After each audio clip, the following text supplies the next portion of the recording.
What's up, everybody? Welcome back to the Avahi channel. I'm Kris from Avahi Design, and today I'm going to be showing you how to remove the footer credits from the footer of your theme using CSS only. Let's go ahead and hop in.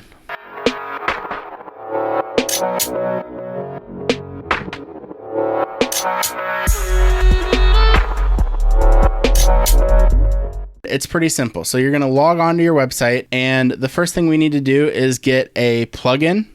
So for this, I'm going to be using Simple Custom CSS and JS, and we're going to install and activate that, and you'll see that over here on the side. So from here, you can go ahead and click Add Custom CSS, and we will create a custom form for our CSS. So I just name it style. I name all of my CSS files style, and then we just publish and update. So now that we have that part set up, we're going to go to the front page. We're going to scroll down to the footer, and we are going to highlight the text that we want to get rid of. We're going to right click, click inspect, and you're going to see it's going to show you div class equals site info. So if we scroll down, you can see that it's selecting that specific area. So for this, we're just going to go ahead and copy that name, .site info, put our brackets, and then display none. And so that's just going to make it so it's still there, but it just won't display. This is a simple and easy way to get rid of things. And if they're not super, like if it's an image or something, you'd want to get rid of it a different way. But